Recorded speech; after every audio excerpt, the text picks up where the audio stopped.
Avez-vous déjà entendu parler du RCS, ce nouveau canal de messagerie destiné à concurrencer WhatsApp, Messenger, Viber et les autres applications de messagerie riche?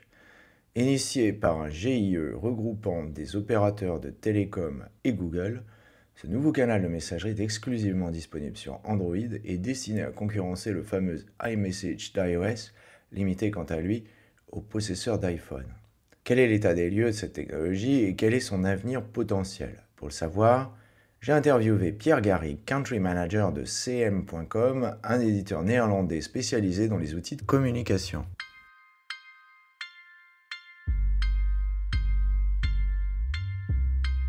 Des interviews, des chiffres, des faits, des études. Pas de blabla, ce sont les podcasts de Visionary Marketing disponibles sur toutes les bonnes chaînes de balado-diffusion.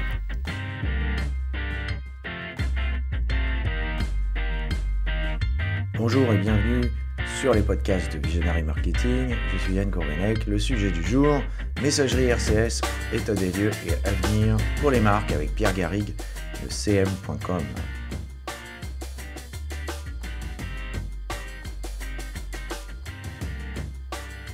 La messagerie Android RCS est un canal qui a été soutenu par Google et les opérateurs cellulaires. Ce canal se positionne en complément et non en remplacement du SMS. C'est une alternative aux applications comme WhatsApp, Messenger, Viber, Telegram, etc. qui offrent autant d'opportunités de rendre le contenu interactif, multimédia et également transactionnel puisque l'on peut même ajouter des briques de paiement dans les fils de conversation. Le RCS est disponible nativement sur tous les téléphones qui tournent sur Android et plus récemment sur l'OS propriétaire de Samsung, Bada. En mouvement inverse, Apple fait de la résistance. Qui va gagner la bataille de la messagerie riche? À noter que RCS est l'acronyme de Rich Communication Services.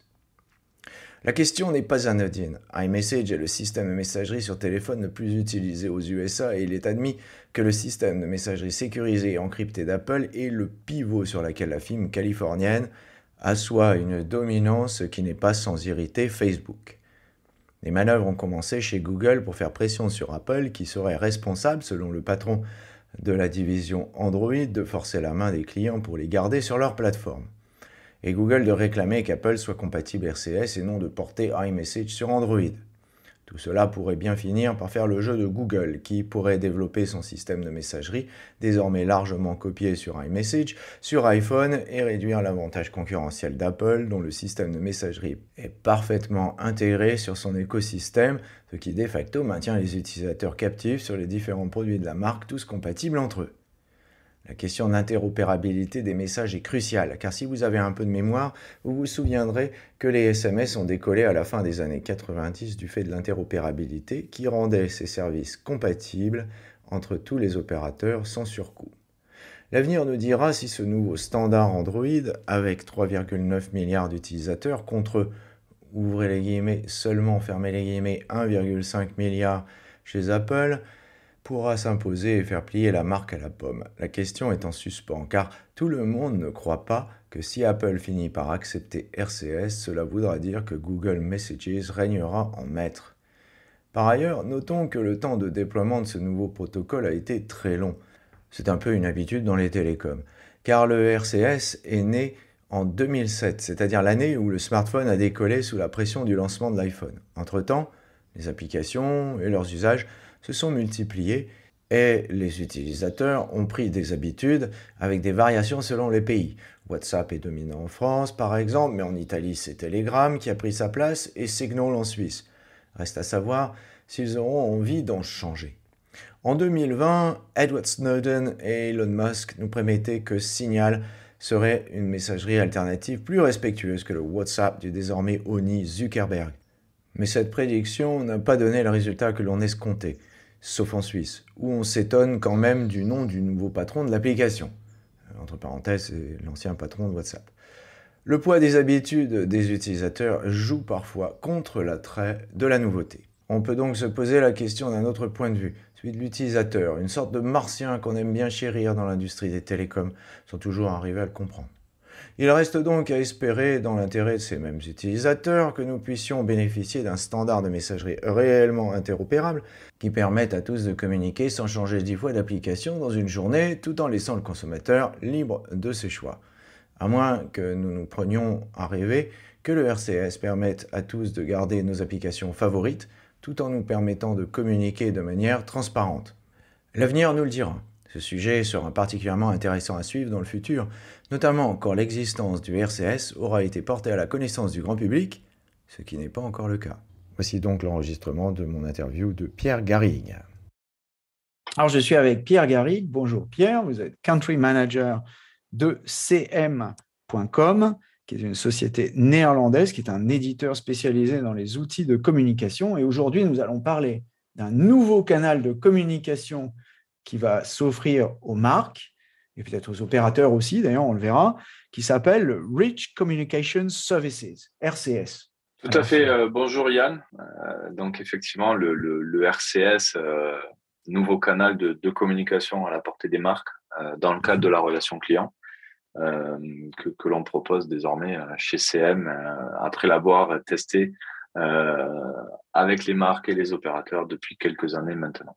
On pourrait faire l'hypothèse que ça va être une révolution au moins aussi importante que ce qui s'est passé dans le SMS dans la fin des années 90, quand les opérateurs ont déclaré l'interopérabilité, parce que c'est un système qui va permettre de faire, en fait, si j'ai bien compris, à peu près la même chose que ce qu'on fait sur WhatsApp ou Messenger, mais entre opérateurs et sans passer par Facebook ou équivalent. Tout à fait. Alors, le RCS, pour repositionner un petit peu l'outil, c'est une plateforme, un canal qui a été soutenu par Google et les opérateurs cellulaires, qui vient vraiment en complément de ce que l'on a aujourd'hui comme potentiel sur le SMS, et comme vous l'avez précisé, qui est une alternative aux applications over the air, donc OTT, que sont les WhatsApp, Messenger, Viber, Telegram, etc. Ça offre effectivement autant d'opportunités, je dirais, de rendre le contenu interactif, multimédia et transactionnel. Donc, on peut ajouter notamment des briques de paiement dans des fils de conversation au niveau du RCS. Voilà. Et ça, donc on a parlé des over-the-top là, dont vous venez de citer quelques noms, mais on aurait pu citer aussi Apple iMessages, parce que c'est un peu la… Absolument. Voilà. C'est l'alternative, et vous faites bien de le souligner.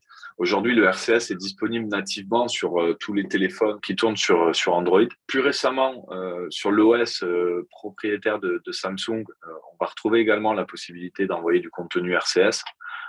Et on ne la retrouvera pas sur notamment les téléphones qui sont sur iOS. Donc, on s'intéresse au monde Android, hein, donc Google.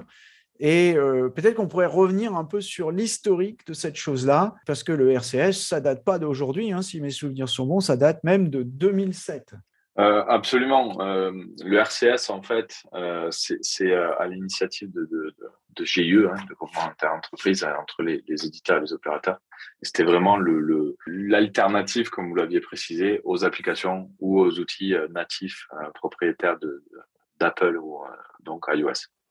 Voilà, et c'est la GSM Association, hein, la GSMA, donc qui est je dirais, une sorte de syndicat professionnel des opérateurs mondiaux qui s'est emparé du sujet.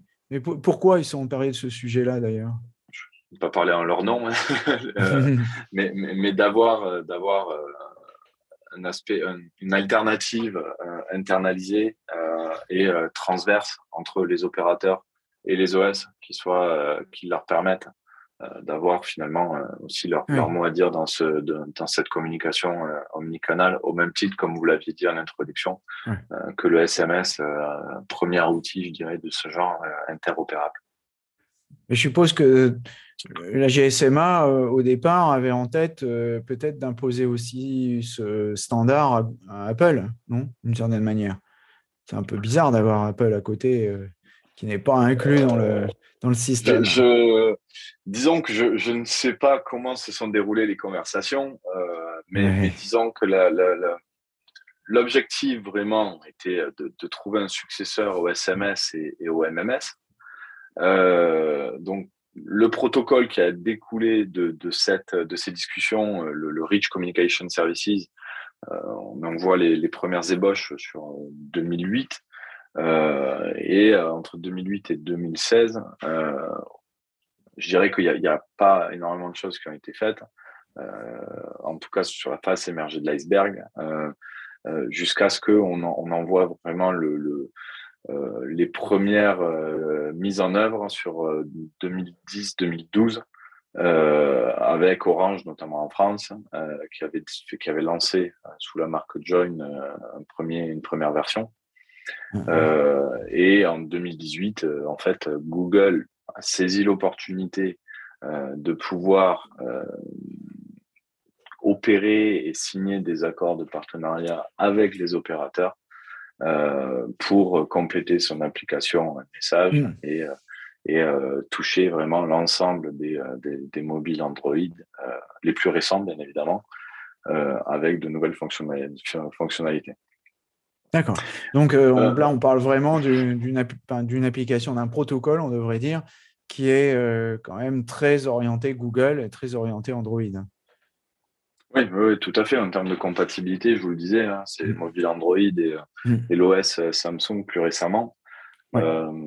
C'est pour ça que j'en parlais en introduction. Il y a une vraie nécessité quand on parle de ce sujet-là avec les marques, et ça fait partie des services et des possibilités que l'on a, de regarder un petit peu de quoi est constitué, je dirais, le parc mobile des clients des différentes marques en fonction des cas d'usage. Ouais.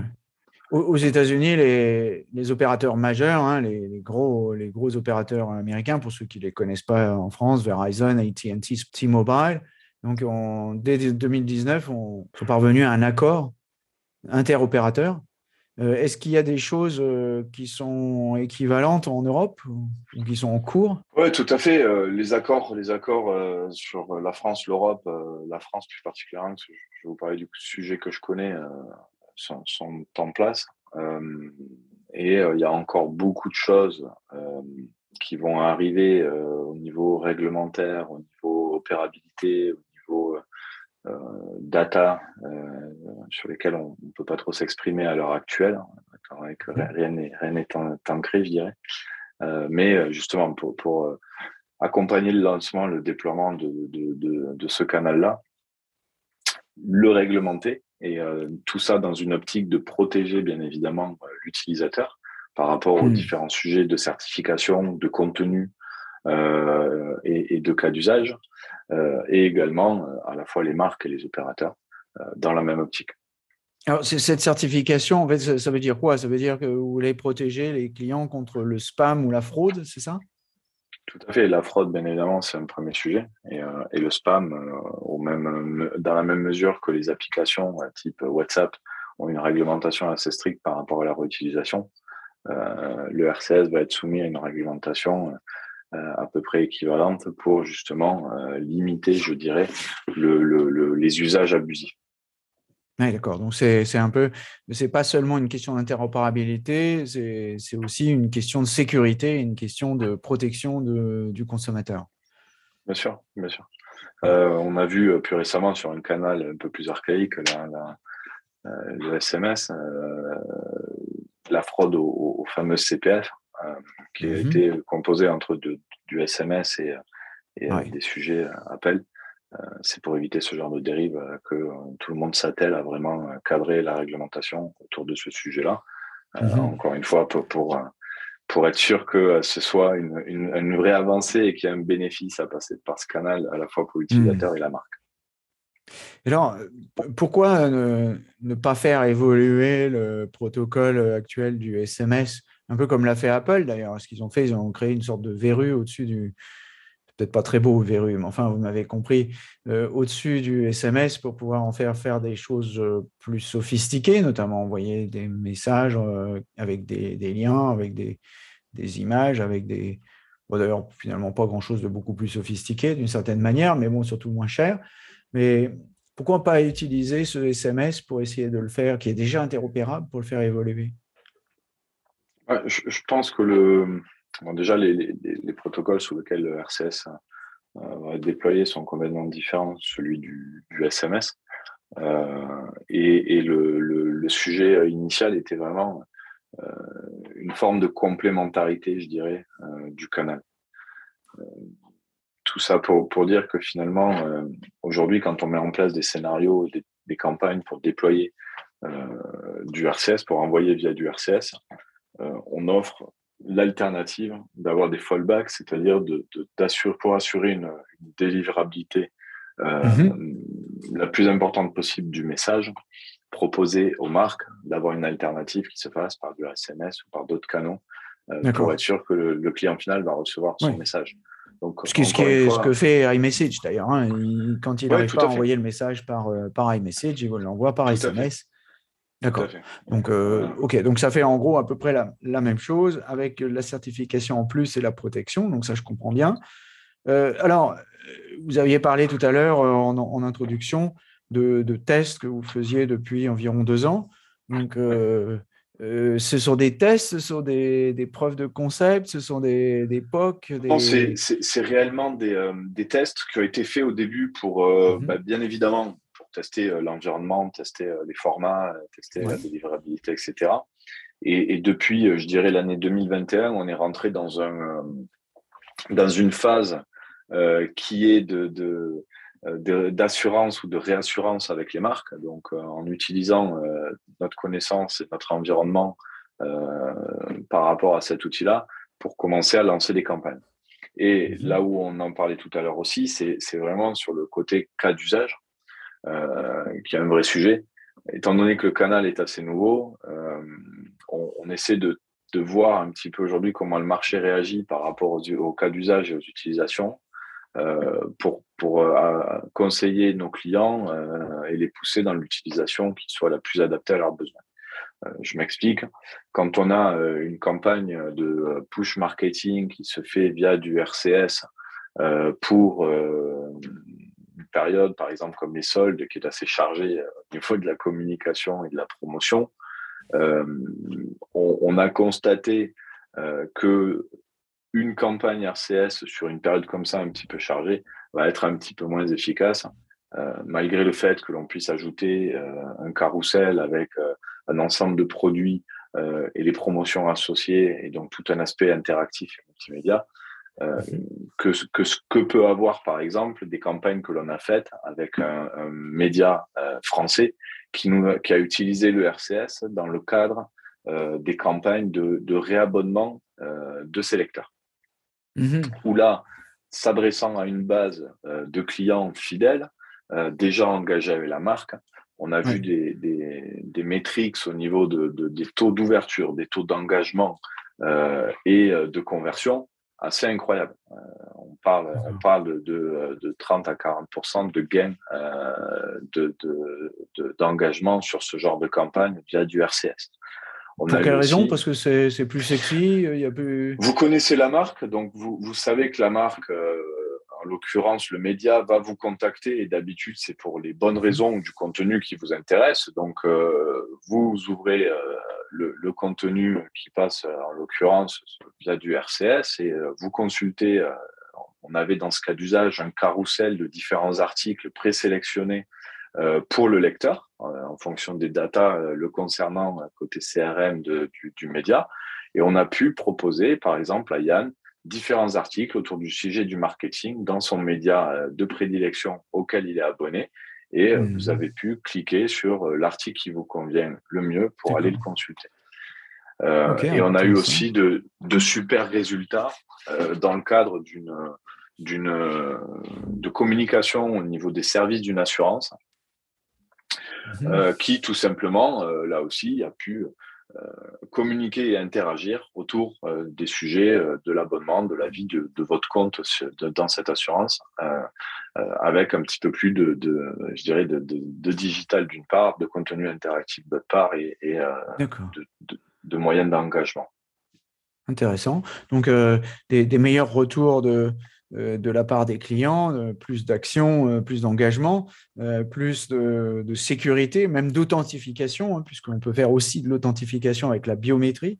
Donc ça, c'est tout un ensemble de choses qui peuvent rassurer le client. Ce que j'entends de ce que vous nous dites, c'est qu'en gros, je peux lancer aujourd'hui une campagne RCS, alors que je ne savais pas. Absolument. Vous pouvez lancer une campagne RCS. En fait, le process, entre guillemets, est assez simple. Hein. En travaillant avec un acteur comme CM, on a la possibilité de certifier un compte entreprise.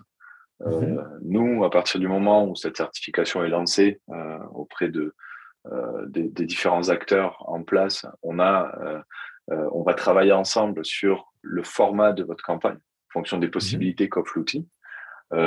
Et on va vous accompagner pour la mise en place de cette campagne entre la mise au format, les textes, les contenus, etc., leur validation, le choix de la base, qui est important aussi, la base de clients à qui vous allez vous adresser.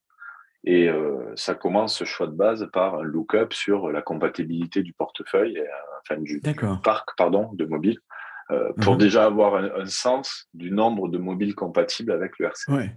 Alors, voilà, on y arrive, parce que pour communiquer, il faut être 2 au minimum, et donc il faut que la personne qui réceptionne le message soit capable de le lire dans ce format-là. Alors, il faut, je suppose, une version particulière de Google Messaging. Alors, c'est une version, non, c'est une version de téléphone mobile et d'OS. Donc, en fonction de si votre téléphone est récent et de la version que vous avez d'OS intégrée, on va avoir de la compatibilité.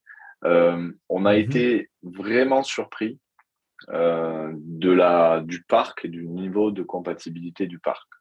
On avait fait avec Médiamétrie un petit peu un revue du parc français sur une dernière intervention au mois d'octobre. De mémoire, on était à une 65% du parc compatible. Ouais. Et finalement, c'est du parc Android, on répète, c'est uniquement Android. Oui, tout à fait. Et c'est quelque chose finalement qui évolue de manière constante, puisque les consommateurs renouvellent leur téléphone assez régulièrement. Il y a un taux de rotation qui est fort. Donc, au fur et à mesure que de nouveaux téléphones sont mis sur le marché, on a des téléphones qui sont nativement compatibles avec ce canal de communication. Et aujourd'hui, donc, comme je le disais tout à l'heure, l'OS propriétaire Samsung est lui aussi compatible avec ce canal-là.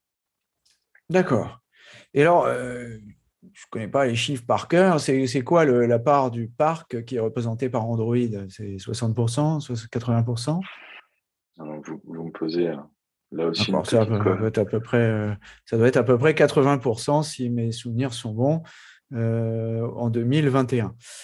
Donc, c'est-à-dire que 6 x 8, 48, on est à peu près à 50% du parc total qui peut accepter du RCS, si je vous comprends bien. Donc, c'est pas négligeable. Je reviendrai vers vous, si vous voulez, Yann, avec quelques chiffres là-dessus. Encore une fois, on avait fait une super intervention avec nos amis chez Médiamétrie sur ce sujet-là, et l'intervenante avait communiqué vraiment l'ensemble des statistiques qui peuvent vous intéresser pour compléter le propos. C'est parfait, vous nous enverrez ça, on l'ajoutera à l'article, parce que ce sont des statistiques qui sont effectivement intéressantes. Alors, j'ai 2 questions, peut-être pour finir sur ce sujet, Pierre. La première, c'est, ici, on est quand même très, très orienté Google, on est dans l'écosystème Google, avec un protocole qui est maîtrisé par Google et qui utilise Google sur la messagerie Google. Donc, ça fait beaucoup de Google, tout ça. Et les opérateurs, ça ne les dérange pas de continuer de se faire court-circuiter par Google. Alors, dans ce cadre du RCS, il n'y a pas de court-circuitage. C'est un canal supplémentaire qui est distribué par les opérateurs sur les différentes géographies. Et les agrégateurs comme CM sont là pour accompagner dans la certification, la mise en place et le déploiement. Donc aujourd'hui, le travail qu'on fait, je dirais que Google a fait un travail d'évangélisation et continue de le faire par rapport au canal. Maintenant, c'est avec les opérateurs et les marques que l'on travaille main dans la main pour vraiment diffuser ce canal-là. Donc c'est très complémentaire comme approche. Il n'y a pas de sujet de concurrence ou de dépendance. Et est-ce qu'on pourrait imaginer un jour que ce protocole repasse dans les mains du GSMA et sorte des mains de Google, et puis que même éventuellement on puisse le porter sur iOS? C'est encore trop tôt pour le dire. D'accord.